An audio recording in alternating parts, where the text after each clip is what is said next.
आकाशवाणीचं हे नागपूर केंद्र आहे. प्रसारित करीत आहोत प्रादेशिक मराठी बातम्या.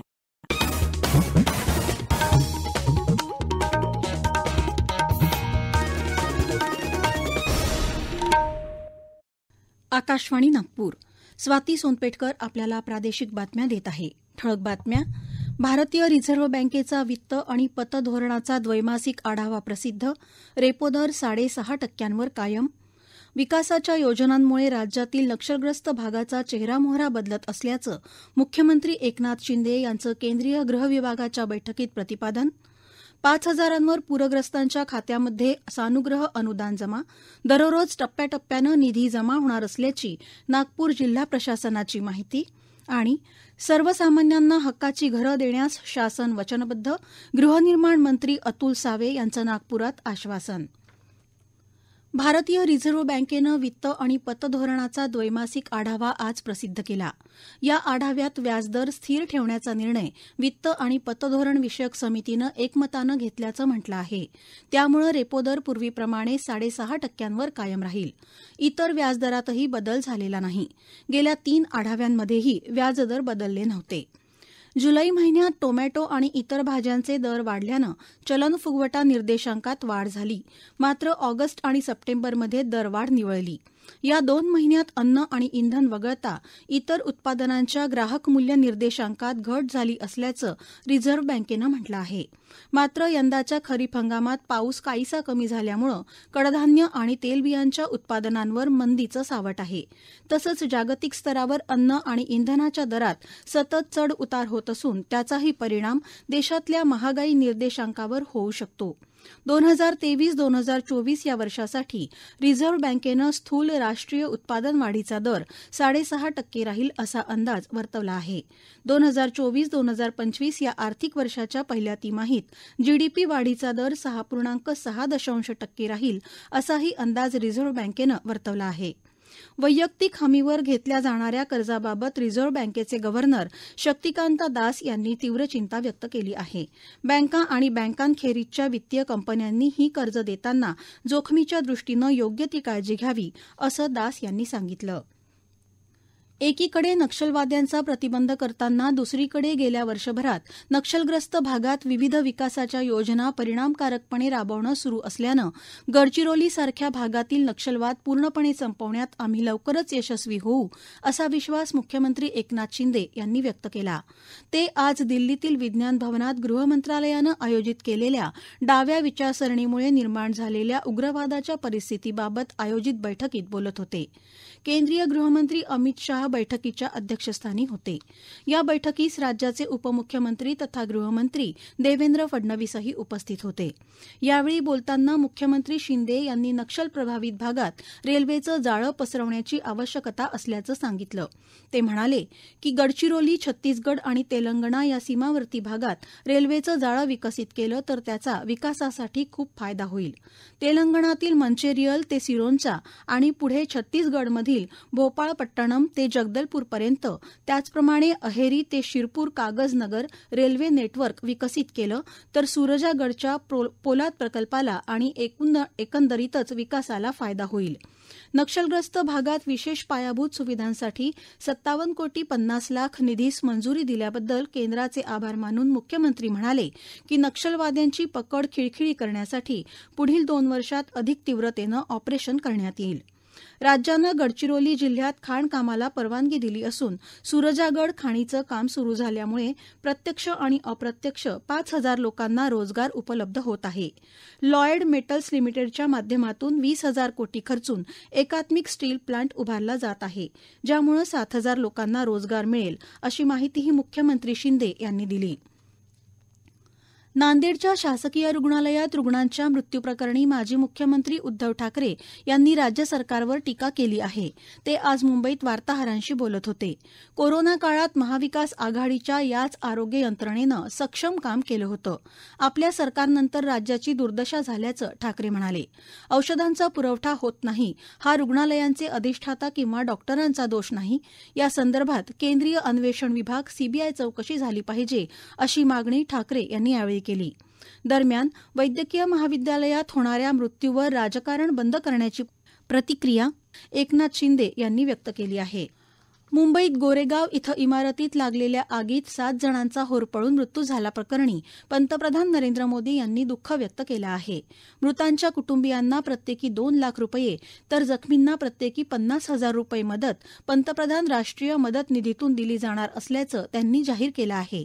मुख्यमंत्री एकनाथ शिंदे यांनी देखील या घटनेबद्दल दुःख व्यक्त केलं आहे. आज नवी दिल्ली इथं माध्यम प्रतिनिधींशी बोलताना मुख्यमंत्र्यांनी या घटनेत मृत्युमुखी झालेल्यांच्या कुटुंबियांना प्रत्येकी 5 लाख रुपयांची मदत जाहीर केली.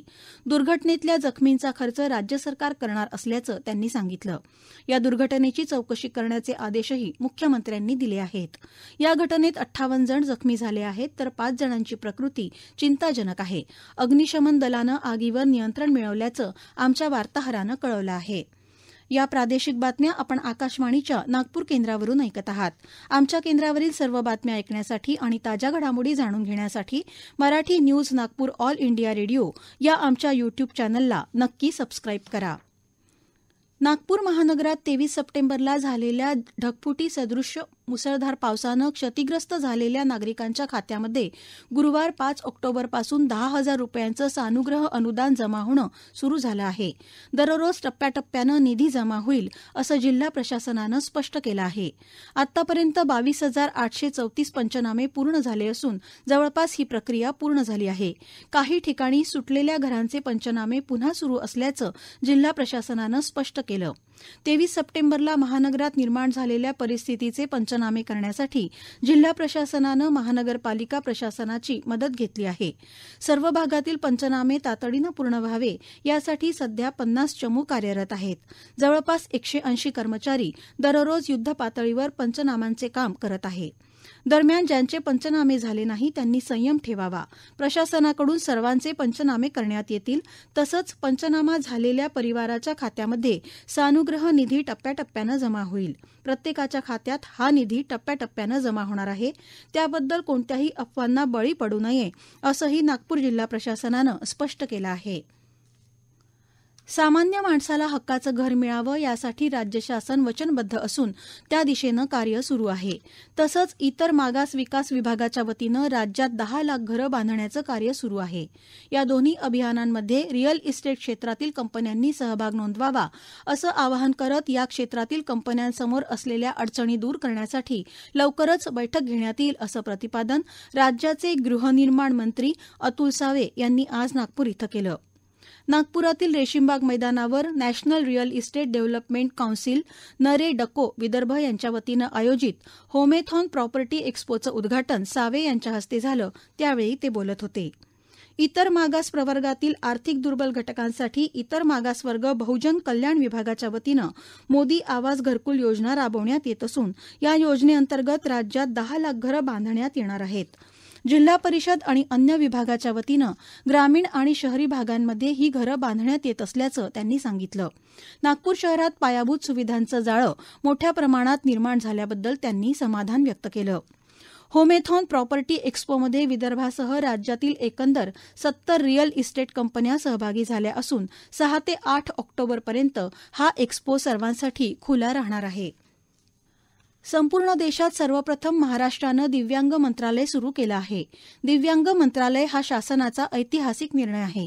या माध्यमातून दिव्यांगांना सशक्त करण्यात येईल असं प्रतिपादन दिव्यांग कल्याण विभाग दिव्यांगांच्या दारी अभियानाचे अध्यक्ष आणि मुख्य मार्गदर्शक बच्चू कडू यांनी बुलढाण्यात केलं. दिव्यांग कल्याण विभागातर्फे आयोजित दिव्यांग कल्याण विभाग दिव्यांगांच्या दारी अभियान बुलढाणा शहरात आज सहकार विद्या मंदिराच्या सांस्कृतिक सभागृहात पार पडलं. दिव्यांगांना अंत्योदय कार्ड वितरित करण्यासाठी पुढाकार घ्यावा. यामुळे दिव्यांगांना मदत देणं शक्य होईल. शासनानं कोतवाल भरती जाहीर केली आहे. यामुळे दिव्यांगांना आरक्षण नाही. मात्र जिल्हा प्रशासनानं पुढाकार घेऊन कोतवाल आणि कंत्राटी भरतीमध्ये दिव्यांगांना सामावून घ्यावं असं आवाहन बच्चू कडू यांनी यावेळी केलं. नागपूरच्या इतिहासात प्रथमच नागपूरच्या खेळाडूनं आशियाई खेळांमध्ये सुवर्णपदक पटकावण्याचा विक्रम केला आहे.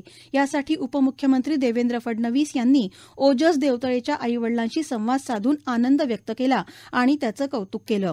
आशियाई गेम्समध्ये नागपूरच्या ओजस देवतळे यानं बुधवारी आर्चरी मिक्स टीम कंपाऊंड इव्हेंटमध्ये भारताला सुवर्णपदक प्राप्त करून दिलं, तर गुरुवारी आर्चरी मेन्स कंपाऊंड टीम इव्हेंटमध्ये सुद्धा भारताला सुवर्णपदक मिळवून दिलं.